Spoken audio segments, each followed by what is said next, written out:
السلام علیکم ناظرین، امید ہے آپ خیر خیریت سے ہوں گے۔ آج 8 مئی ہے۔ کل جو گزری ہے وہ 7 مئی تھی، اور پاکستان کی دو سب سے بڑی سیاسی جماعتوں نے بہت دھویں دھار پریس کانفرنس کی تھیں۔ پہلی پریس کانفرنس کی تھی سیاسی جماعت آرمی نے، اور دوسری پریس کانفرنس کی تھی ہماری سیاسی جماعت پی ٹی آئی نے، جو اب سنی اتحاد کونسل ہے۔ آپ حیران نہ ہوئیے گا کہ میں نے آرمی کو سیاسی جماعت کہا ہے، کیونکہ D G S P R صاحب نے پریس کانفرنس تو کی تھی سیکیورٹی ایشوز پہ اور بارڈر تھریٹس پہ، غالباً کوئی 25 سے 30 منٹ اس پہ گفتگو ہوئی تھی۔ پھر 1.25 گھنٹہ انہوں نے ایک پولیٹیشین کی طرح جوابات دیے تھے جو ان سے سوالات پوچھے جا رہے تھے پی ٹی آئی کے بارے میں، اور اس کے رسپانس میں پی ٹی آئی نے بھی آدھے گھنٹے کی ایک بہترین سیاسی تقریر کی تھی کہ کس طرح ان کو وکٹمائز کیا جا رہا ہے۔ کل ایک بہت بڑا کھیل تھا کہ پاکستان کا سب سے بڑا وکٹم کون ہے۔ کیا ہماری پاک فوج ہے جس نے 76-77 سال میں 31 سال ڈائریکٹلی آمریت کے تھرو رول کیا ہے، یا پھر ایک کرکٹنگ پلے بوائے عمران خان جو ملک کا شاید سب سے پاپولر اور مقبول لیڈر ہے قائد اعظم کے بعد، کہ ان میں سے زیادہ مظلوم کون ہے؟ یہ ایک بہت بڑا جوک ہے ہم سب کے لیے کہ دو شخصیت یا دو، ایک ادارہ اور ایک شخصیت کا آپس میں کمپٹیشن ہو رہا ہے کہ کس کو سمپتھی کارڈ ملنا چاہیے۔ کیونکہ ایک چیز ہماری سیاست میں سچ ہے کہ جس کے ساتھ سمپتھی کارڈ ہوتا ہے ووٹ بھی اس کو ملتے ہیں، مقبولیت بھی اس کو ملتی ہے، لوگ بھی اس کے ساتھ کھڑے ہوتے ہیں۔ اس کی وجہ ہے نا کہ پاکستانی عوام بیسکلی بھولی بہت ہے، وہ ظلم و ستم دیکھ نہیں سکتی، برداشت نہیں کر سکتی، تو وہ جس کو مظلوم سمجھتی ہے وہ اس کے ساتھ جائے کھڑی ہو جاتی ہے۔ اور یہ بات ہماری تھرو آؤٹ ہسٹری میں سچ رہی ہے۔ ہم نے سمجھا کہ پی بے نظیر کو قتل کر دیا گیا ہے انفارچونیٹلی، تو ان کی جماعت مظلوم ہے، ان کے ساتھ کھڑے ہو جاتے ہیں۔ جی نواز شریف کو 2018 میں نکال دیا، بڑا ظلم کیا، اس کے ساتھ کھڑے ہو جاتے ہیں۔ آج خان صاحب کو اندر کر دیا، ان پہ مقدمات بنا دیے ہیں، تو وہ معصوم ہوں گے، ان کے ساتھ کھڑے ہو جاتے ہیں۔ تو پاک فوج نے سوچا کہ یار ہم بھی تو معصوم ہو سکتے ہیں، تو ہم بھی یہ کارڈ پیش کرتے ہیں۔ انہوں نے جو بیانیہ بتایا وہ بڑا انٹرسٹنگ تھا، اور میں سمجھتا ہوں کہ انہوں نے اپنے ہی بیانی میں اپنا ہی کافی رد بھی کرنا شروع کر دیا۔ انہوں نے کہا کہ آرمی کوئی بھی چیز وداؤٹ ایویڈنس نہیں کرتی، وہ بیس لیس ایلیگیشنز نہیں لگاتی، شواہد اکٹھے کر کے پھر وہ ایکشن لیتی ہے۔ اب یہ بڑی اچھی بات ہے، اور ہونا بھی ایسے ہی چاہیے۔ ہمارے ہر ادارے، ہر ڈپارٹمنٹ، ہر سیاسی جماعت، ہر شخص کو اس طرح آپریٹ کرنا چاہیے۔ انہوں نے ایون قرآن کی آیت کوٹ کی، کیونکہ انہوں نے دیکھا کہ عمران خان کا اسلامک ٹچ کام کرتا ہے، تو انہوں نے بھی پھر اسلامک ٹچ میں جواب دیا۔ قرآن کی آیت کوٹ کی، جہاں پہ انہوں نے بتایا کہ اگر کوئی خبر آپ کے پاس لے کے آئے اور اس کی تصدیق کیے بغیر آپ اس کو آگے پھیلا دیں اور وہ جھوٹ ہو، تو یہ بڑا گناہ ہے۔ یہ بات ان کی بالکل درست ہے، لیکن اس کے ساتھ انہوں نے ایک بڑی انٹرسٹنگ چیز کی۔ یہ ساری بات کرنے کے بعد انہوں نے پی ٹی آئی کو پینٹ کیا as a terrorist organization, as a organization جو پاکستان کی سالمیت کے خلاف کام کری ہے۔ حالانکہ پی ٹی آئی پہ جو کورٹ کے اندر بھی ایلیگیشنز لگ رہے ہیں وہ اس طرح کے نہیں ہیں، اور ابھی تک پی ٹی آئی پہ صرف ایلیگیشنز لگ رہے ہیں۔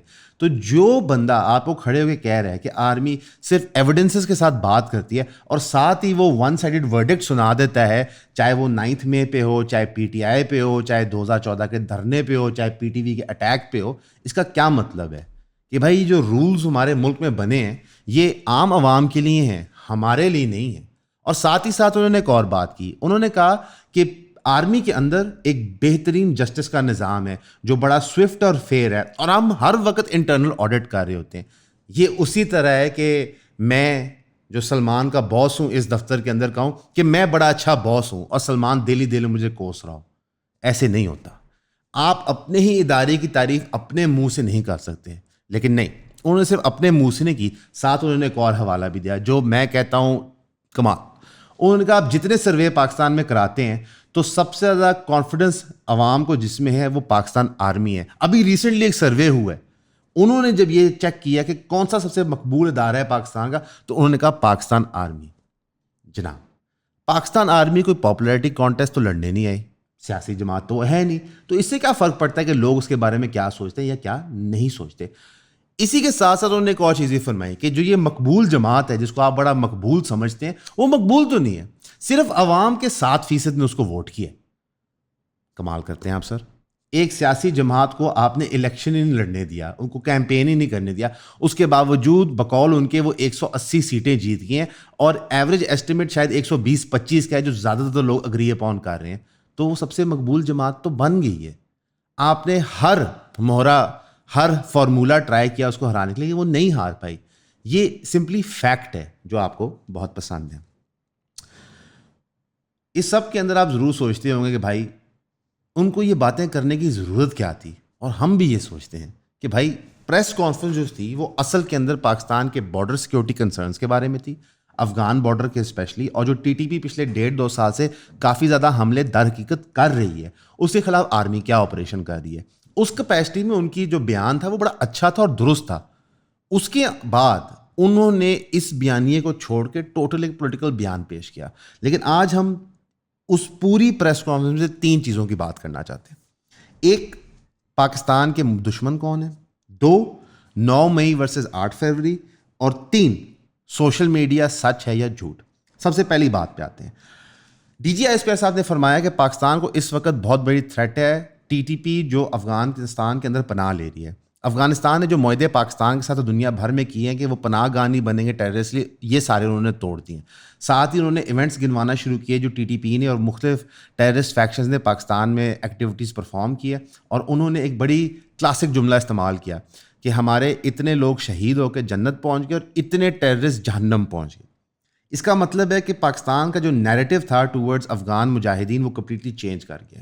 ایک کرٹیکل چیز جو وہ مس کر گئے تھے بتانا عوام کو, وہ یہ ہے کہ ٹی ٹی پی اور موسٹ ٹیررسٹ آرگنائزیشنز افغانستان کے اندر یا پاکستان کے اندر بنائی ہی پاکستان کی اسٹیبلشمنٹ نے تھی, کیونکہ ضیاء الحق کے دور میں ہمیں سوٹ کرتا تھا کہ ان کو ہم ملٹرائز کریں, یو ایس ایس آر کے خلاف جنگ لڑائیں اور امریکہ سے ڈالرز لیں.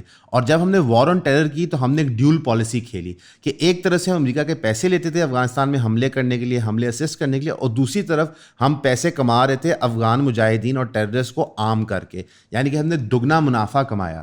اب ایک آرگنائزیشن کو آپ ملٹرائز کرتے ہیں, عام کرتے ہیں, اور کل کو وہ بندوق آپ کی طرف کر دیتا ہے تو آپ پرانا بیانیہ بھلا نہیں سکتے. آپ وہ وقت نہیں بھلا سکتے جب ان کو استعمال کیا جا رہا تھا کشمیر کے اندر, آپ وہ وقت نہیں بھلا سکتے جب ان کو استعمال کیا جا رہا تھا پورے مڈل ایسٹ کے اندر پاکستان کے مقاصد کو سر انجام دینے کے لیے. پھر مسئلہ کیا ہوتا ہے کہ جتنے بھی یہ کرٹیکل ایریاز ہوتے ہیں یہاں پہ رپورٹنگ کی اجازت نہیں ہوتی. یہاں پہ آئی ایس پی آر جو فیکٹس دیتا ہے آپ کو منون تسلیم کرنے پڑتے ہیں. آپ نوٹس کیجیے گا ایک pattern I S P are کی تقریر میں, جتنے ٹیررسٹ ایکٹیویٹیز پرفارم ہوتی تھی یا جتنے بھی انکیمپمنٹس وہ جا کے آرمی اڑا رہی تھی یا جتنے بھی ولیجز میں ریڈز ہوتے تھے تو وہاں پہ صرف ٹیررسٹ مارے جاتے تھے, سویلینز کوئی نہیں مرتے تھے. اگر سویلینز مرتے تھے تو وہ ٹیررسٹ بم بلاسٹ کی وجہ سے مرتے تھے.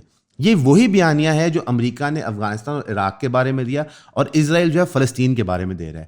ہم جانتے ہیں کہ جب آپ آپریشن کرتے ہیں ایک گوریلا زون کے اندر جہاں پہ گوریلا وارفیئر ہوتی ہے وہاں پہ سویلینز مرتے ہیں.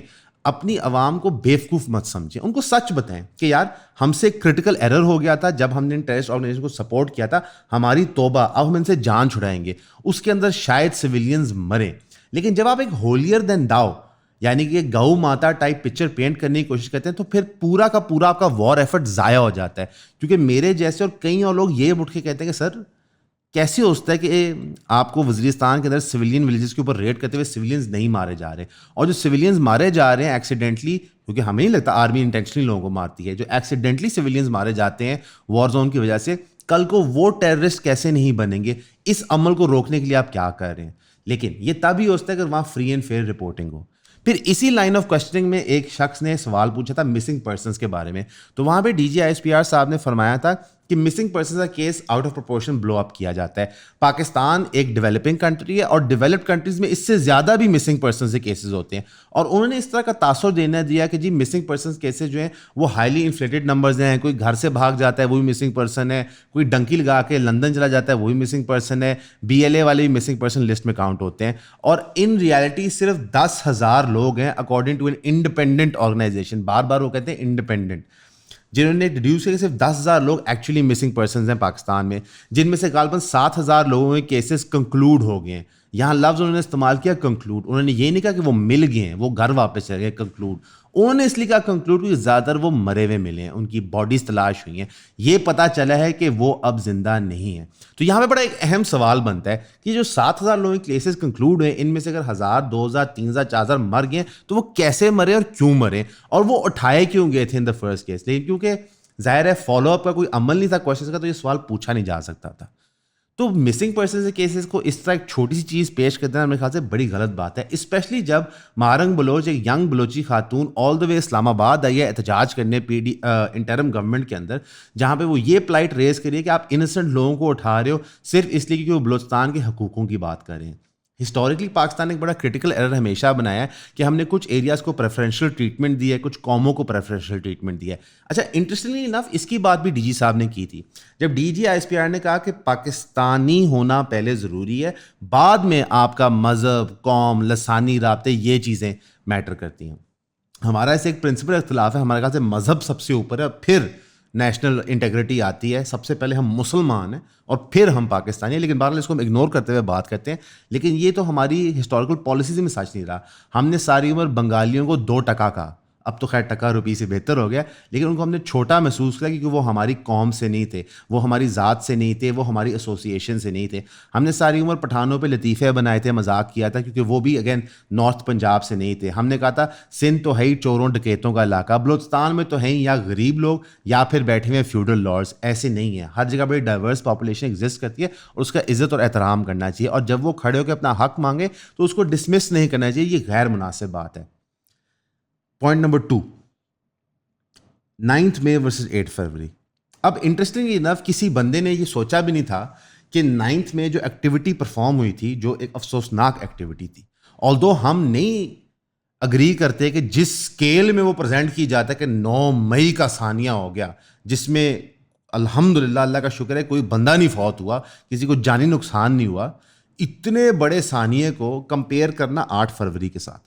8 فروری ایک ڈیموکریٹک پروسیس کے تھرو الیکشن ہوا تھا جس کے اندر ایک جماعت نے واقعی اسٹونشنگ کام کیا تھا کہ اتنی اپوزیشن کے باوجود وہ اتنی سیٹیں لے پائی.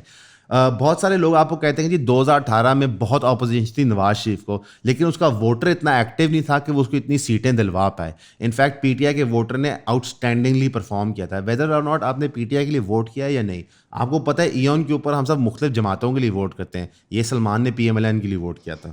یہ بات کرنا بہت ضروری اور کرٹیکل ہوتی ہے اس وقت، اور اس ویڈیو میں بار بار میں سلمان کا نام لے رہا ہوں تاکہ اگر کالا ویگو آئے تو ہم دونوں ہو جائیں. تو 9 میں اور 8 فروری کو کمپیئر کیا گیا. 8 فروری کو بلیٹل کیا گیا کہ یہ تو بہت چھوٹے لوگوں کی ووٹ تھی ان کے ساتھ، اور 9 مئی کو بتایا گیا کہ اتنا بڑا سائن تھا جو پاکستان کی عوام نے ریجیکٹ کر دیا. یہ آپ کو کیسے پتہ چلتا؟ وہی کا نزول تو حضرت ختم ہو گیا تھا، نہ ہی آپ نے کوئی ریفرینڈم کرایا یہ دیکھنے کے لیے کہ لوگ سمجھتے ہیں 9 میں فالس فلیگ ہے یا نہیں. پی ٹی آئی نے ہاؤیور کہا کہ 9 میں فالس فلیگ ہے، اور 9 میں جو ہے وہ ایک آرکسٹریٹڈ ایونٹ تھا. لیکن انفارچونیٹلی پی ٹی آئی کی بھی جو پریس کانفرنس تھی اور ڈی جی صاحب کی بھی جو پریس کانفرنس تھی، دونوں کے اندر ہاف ٹروٹس تھے، آدھے سچ، اور یہ اصل مس انفارمیشن ہوتی ہے.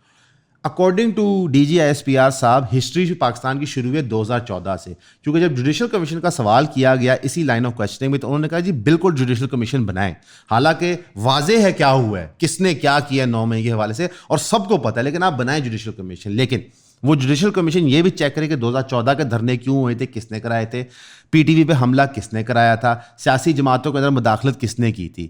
پی ٹی آئی کہتی ہے کہ نہیں، ہسٹری 2014 تک نہیں جاتی، ہسٹری جو ہے اصل میں شروع ہوتی ہے کہ خان صاحب کو گولی کس نے ماری، خان صاحب کو حکومت سے کس نے نکالا. یار ریالٹی پتہ ہے کیا ہے کہ 77 سال سے کچھ لوگ ملک پہ قابض ہیں، اور اس میں ہماری صرف فوج نہیں ہے، فوج ایک حصہ ہے، ہمارے جج ہیں، ہمارے بیوروکریٹ ہیں، ہمارے سیاستدان ہیں. عمران خان صاحب یہ بھول گئے کہ کن کے کندھوں پہ انہوں نے جا کے ساؤتھ پنجاب سے ایم پی ایز اور ایم این ایز اکٹھے کیے تھے اور کس کے کہنے پہ یہ سب کچھ ہوا تھا. وہ بھول گئے کہ کس طرح ان کے دھرنے کے دوران ان کو سپورٹ تھی، یہ وردی والوں کے عمران خان صاحب اشارہ کر کے بتاتے تھے. وہ بھول گئے جاوید ہاشمی نے ان کی جماعت کیوں چھوڑی تھی، کس بنیاد کے اوپر. آج ان کو یاد آ گیا کہ جمہوریت کیا ہوتی ہے کیونکہ وہ بڑے مقبول ہو گئے ہیں. لیکن چلے ہم انہیں بینیفٹ آف دا ڈاؤٹ دیتے ہیں، جس طرح ہم نے ذاتی طور پہ 2018 میں نواز شریف کو بینیفٹ آف دا ڈاؤٹ دیا تھا کہ شاید اس کو نظر آ گیا کہ یار اسٹیبلشمنٹ کے ساتھ مل کے سیاست کرنا ایک غیر جمہوری عمل ہے. لیکن آرمی کو بھی ایڈمٹ کرنا ہوگا کہ یار ہسٹری تو 47 سے شروع ہوئی ہے، اور پی ٹی آئی کو بھی یہ ماننا ہوگا 47 سے لے کے آج تک 31 سال اگر آمریت رہی ہے تو پاکستان آرمی کو چاہیے کہ وہ اس کے لیے معافی مانگے کہ بھائی ہم نے جمہوری پروسیس ڈی ریل کیا. اسی طرح سیاستدان جنہوں نے آرمی کو استعمال کیا اقتدار میں آنے کے لیے، ان کو معافی مانگنی چاہیے، جس میں سر فہرست عمران خان صاحب ہیں، نواز شریف صاحب ہیں، آصف علی زرداری صاحب ہیں. مولانا فضل الرحمان صاحب جو آج بڑے جمہوری بنے چاہیے ان کو بھی معافی مانگنی چاہیے, شیخ رشید صاحب کو بھی معافی مانگنی چاہیے, چودھری پرویز الہی, چودھری شجاعت, چودھری وجاہت کو معافی مانگنی چاہیے, یہ سب لوگوں کو معافی مانگنی چاہیے. ان ججز کو معافی مانگنی چاہیے جنہوں نے ذوالفقار علی بھٹو کی پھانسی دی, ان ججز کو معافی مانگنی چاہیے جو اس وقت پی ٹی آئی پہ ظلم کر رہے ہیں, ان ججز کو معافی مانگنی چاہیے جنہوں نے نواز شریف کو نااہل ڈکلیئر کیا تھا, اور ان ججز کو بھی معافی مانگنی چاہیے جو اس وقت سپریم کورٹ میں بیٹھے ہوئے ہیں, جو اعلیٰ کار بنے ہوئے ہیں نان ڈیموکریٹک پاورز کے. یہ سب کے سب مل کے ہمارے اشرافیہ بنتے ہیں جو نان ڈیموکریٹک ہیں بائی نیچر. ان سب کو معافی مانگنی چاہیے, کیونکہ پاکستان کا ایک پرابلم ہے جو ڈی جی صاحب نے بالکل ٹھیک کہا. انہوں نے کہا کہ پاکستان کے اندر جب تک رول آف لا دوبارہ اسٹیبلش نہیں ہوگا, یعنی ایک زمانے میں پہلے تھا, حالانکہ ہم کہتے ہیں کبھی بھی نہیں تھا, لیکن دوبارہ اسٹیبلش نہیں ہوگا, پاکستان آگے نہیں بڑھ سکتا. رول آف لا اسٹیبلش کرنے کے لیے سب سے پہلے آپ کو احتساب کرنا پڑتا ہے, اور احتساب ایک طرفہ نہیں ہوتا, احتساب سب کا ہونا چاہیے, برابر ہونا چاہیے. جب ہم یہ احتساب کریں گے تو ہمیں پہلی دفعہ احساس ہوگا کہ ہمارا معاشرہ کس حد تک تباہ ہو چکا ہے, اور شاید اس سے ہم گھبراتے ہیں. شاید میں اور آپ بھی وہ آئینہ نہیں دیکھنا چاہتے کہ ہم نے اپنے دین کو, اپنے ملک کو کس چھوٹی اماؤنٹ کے لیے بیچ دیا ہے, لیکن یہ آئینہ دیکھنا ضروری ہے. کئی لوگ معاشرے میں ہیں جنہوں نے ہمیں آئینہ دکھایا, لیکن ان لوگوں پہ یا ہم نے قاتلانہ حملہ کیے, یا ان کو بند کر دیا, یا ان کو ٹیررسٹ ڈکلیئر کر دیا. جب منظور پشتین یا مہارنگ بلوچ یا باچا خان یا پھر عمران خان ابھی یا پھر نواز شریف 2018 میں یا بے نظیر جب ملک سے باہر ہوتی تھی, یا ذوالفقار علی بھٹو جب جیل میں ہوتا تھا, وہ سچ بولتے تھے تو ہم سب کو شرم بھی آتی تھی تھوڑی سی کہ یار ہم کن کا کیا ساتھ دے رہے ہیں. تو یہ 8 فروری ویسے 9 مئی کوئی کمپیریزن ہی نہیں ہے, یہ ایک غلط بیانیہ ہے جو دونوں سائڈیں رن کر رہی ہیں. ریالٹی یہ ہے کہ ہم سب اس حمام میں ننگے ہیں, اور ہم سب کو اس وقت معافی مانگنی چاہیے اور اللہ سے توبہ کرنی چاہیے جو ہم نے ظلم اور بربریت کی ہے اس عوام کے ساتھ. جب اللہ آپ کو طاقت عطا کرتا ہے اور آپ کو لیڈرشپ دیتا ہے اور آپ کو رول دیتا ہے کہ آپ نے جسٹس ڈسپینس کرنی ہے, تو پھر آپ کا آخر کے دن حساب بہت بڑا ہوگا. اور یہ بوجھ سے خلفائے راشدین بھی ڈرتے تھے, وہ پریشان ہوتے تھے راتوں کو کہ ہم یہ بوجھ پورا کر سکیں, اور ہم ہیں کہ بس ایسے جھوٹ پہ جھوٹ سب بولی جا رہے ہیں, اور کوئی بھی ہو, کوئی بھی سچ بولنے کو نہیں تیار. تو بھائی یہ ہدف اگر آپ نے اچیو کرنا ہے رول آف لا کا, تو رول آف لا برابر ہونی چاہیے, سب کے لیے ہونی چاہیے. تیسرے پوائنٹ پہ آتے ہیں, سوشل میڈیا. ہم آپ کو کئی مہینوں سے بتا رہے ہیں کہ سوشل میڈیا کا نیریٹو اس لیے چلایا جا رہا ہے کہ یہ وہ واحد چیز ہے جو کسی کے کنٹرول میں نہیں ہے. کوئی بھی ویڈیو بنا سکتا ہے, اور کوئی بھی ویڈیو کے اندر فیکٹس اور حقائق پیش کر سکتا ہے. تو کچھ فیکٹس میں آپ کے سامنے رکھنا چاہوں گا. ڈی جی ایس پی صاحب نے کہا کہ اگر کسی کے پاس ایویڈنس ہے آرمی کی انٹرفیئرنس کا الیکشنز میں, تو وہ ججز کے پاس جائے. 6 ججز نے اسلام آباد ہائی کورٹ میں کہا کہ ہمارے پہ انٹیلیجنس ایجنس کا بہت پریشر تھا اور ہم کمپرومائزڈ ہیں. آپ اس لیٹر کو پتہ نہیں کیسے دیکھتے ہیں, میں اس لیٹر کو ایک اوپن ایڈمیشن آف گلٹ دیکھتا ہوں کہ 6 ججز نے ہاتھ کھڑے کر کے کہا کہ یار ہمارے پہ بہت دباؤ ہے, ہم سے دباؤ برداشت نہیں ہو رہا اور ہم شاید غلط فیصلے لے رہے ہیں. یہ ایڈمیشن ہوتی ہے, انہوں نے ایڈمٹ کی یہ چیز. کون ایڈمٹ کرتا ہے یہ چیز؟ کون یہ آ کے کہتا ہے کہ میں نااہل ہوں, میں نے سے غلطی ہوگی, میں کمپرومائزڈ ہوں؟ وہ تو خود ایڈمٹ کر رہے ہیں. پھر بھی اس کے رسپانس میں جب ججز کا سوال پوچھا گیا ڈی جی صاحب سے, تو انہوں نے کہا کہ ججز کو چاہیے کہ ان کے پاس اگر ایویڈنس نہیں ہے تو وہ ایسی اسٹیٹمنٹس مت دیں. پھر عوام کو کہا جاتا ہے کہ ایویڈنس لے کے آپ ان ججز کے سامنے جائیں. سسٹم بڑا فنی ہے نا, کہ اگر آرمی نے انٹرفیئرنس کی الیکشن میں اور مجھے اسد اللہ طارق کو شواہد مل گئے in terms of I don't know form 45 جو اصلی ایشو ہوئے ہوئے جو اس وقت پوری پی ٹی آئی لے کے بیٹھی ہوئی ہے, اور فارم 47 جو غلط ایشو ہوئے ہوئے جس کا مدعا سب اٹھا کے بیٹھے ہوئے, میں وہ شواہد لے کے ججز کے پاس جاؤں, ان ججز کے پاس جو بقول ججز کے خود کمپرومائزڈ ہیں, اور پھر جب وہ ججز فیصلہ نہیں دیں گے تو میں چپ کر کے بیٹھ جاؤں. ایسے تو نہیں ہوتا میرے بھائی. ایسے آپ کب تک لوگوں کو دھوکے میں رکھیں گے؟ یہاں پہ سب کو پتہ ہے, اور ایک کہاوت مشہور ہے کہ یار وکیل کرانے کی کیا ضرورت ہے, بندہ جج ہی ڈائریکٹ کرا لے. یہ کہاوت میں نے نہیں بنائی, یہ کہاوت میرے پیدا ہونے سے پہلے کی بنی ہوئی ہے. آج بھی یہ بات سچ مانی جاتی ہے. آپ کو اچھی طرح پتہ ہے کہ جو بار کے صدر کے الیکشنز ہوتے ہیں, اس کے اوپر اتنا پیسہ کیوں لگایا جاتا ہے, اس کی صدر کی سیٹ لینے کے لیے کیوں سارے لوگ باولے ہوئے ہوتے ہیں, کیوں ان کو پتہ ہے کہ بار کا صدر جہاں پہ جائے گا تو جج پہ پریشر ہوگا اس کے حق میں فیصلہ دینے کے لیے. یہ ایک عام بار کا صدر ہے. تو آپ کے خیال سے جب D G I S I phone کرے یا سیکٹر کمانڈر فون کرے تو کیا جج پہ پریشر نہیں ہوتا؟ انتہائی زیادہ پریشر ہوتا ہے. ہمارے یہاں پہ ججز کو اکثر چیمبرز کے اندر وکیل چپیڑے مار دیتے ہیں, انہیں کمرے بند کر دیتے ہیں, ایک دوسرے پہ حملہ آور ہو جاتے ہیں, اس کا پریشر ہر وقت ایگزسٹ کرتا ہے. تو کیا آپ کے خیال سے ہمارا اعلیٰ عسکری ادارے کا نہیں کرتا, جو ایک آرگنائزڈ کیا کہتے ہیں اینٹی ہے, جس کے پاس اسلحہ ہے, جس کے پاس ایٹ اینی ٹائم اتنے جوان موجود ہوتے ہیں. تو میرے بھائی ہم کیسے سوشل میڈیا کو ریجیکٹ کریں کہ جب اس کی ہر ایک چیز سچ ثابت ہو رہی ہے. اس ساری بات کرنے کے باوجود however میں کچھ باتیں یہاں پہ کرنا چاہوں گا جو اس بیانیے سے اتفاق کرتی ہیں جو ڈی جی صاحب نے کہا. میں اس بیانیے سے اگری کرتا ہوں کہ سوشل میڈیا پہ بہت جھوٹ پھیلایا جاتا ہے. یہ جھوٹ انکنٹرولڈ ہوتا ہے اور یہ بہت خطرناک ہوتا ہے. مین اسٹریم میڈیا پہ جو جھوٹ پھیلایا جاتا ہے وہ کنٹرولڈ ہوتا ہے, وہ ایک بیانیہ ہوتا ہے, اس کو ایک مقصود ایک پرٹیکولر ادارہ ایک پرپز کے لیے کر رہا ہوتا ہے. یہاں پہ انڈیویجولس کر رہے ہوتے ہیں جس کو کبھی بھی کوئی انٹرنیشنل آرگنائزیشن جو پاکستان کے مخالف ٹیک اوور کرتی ہے. جس طرح میں نے اکثر ڈاکٹر شہباز گل کے جب ویلاگز دیکھتا ہوں تو مجھے ہنسی آتی ہے کہ ایک بندہ پاکستان سے اتنا دور بیٹھا ہوا ہے, سارے پرکس گورنمنٹ کے انجوائے کر کے یہاں سے بھاگا ہوا ہے, اور وہ عجیب اور عجیب بیانات دیے جا رہا ہے وداؤٹ ایویڈنس کہ میری فلاں بندے سے بات ہوئی, وہ ایک ہائی رینکنگ جنرل ہے, اس نے مجھے یہ بتا دیا. نہ جنرل کا نام بتائے گا نہ کوئی چیز. ایسے نہیں ہوتا. اگر آپ نے علمی بات کرنی ہے ملک کی ترقی کی تو آپ کو ود ایویڈنس کرنی ہے. اس لیے ہم وہ جو کیا نام ہے اس کا جو ریٹائرڈ میجر عادل راجہ کے ویلاگز نہیں دیکھتے. جب ہم نے افسانے سننے ہوتے ہیں تو پھر ہم وہ دیکھ لیا کرتے ہیں. بھائی دنیا بقدر ایفرٹ ہے. ہمارا کام ہے کہ ہم دین کو سمجھیں, دین کے احکامات کو سمجھیں اور زندگی میں نافذ کریں اور اپنی سیاست میں نافذ کریں. یہ جو کل کھیل کھیلا گیا پریس کانفرنسز کا دو جماعتوں کے درمیان, چاہے وہ ہمارا عسکری ادارہ ہو چاہے پی ٹی آئی ہو, یہ آدھے سچ تھے. جب آپ پورے سچ کو دیکھتے ہیں تو آپ کو صرف ایک چیز واضح ہوتی ہے کہ ہم نے ایز اے قوم بہت کرٹیکل غلطیاں کی اور ہم نے ان سے ریکور کرنا ہے. میں یہ نہیں مانتا, میں اس طرح ڈپریسنگ تھاٹ میں بلیو نہیں کرتا کہ پاکستان اٹھ نہیں سکتا. پاکستان بالکل اٹھ سکتا ہے. پاکستان کے پاس ہر وہ چیز موجود ہے اٹھنے کے لیے, لیکن اس کے لیے مجھے اور آپ کو حقائق پتہ ہونے چاہیے.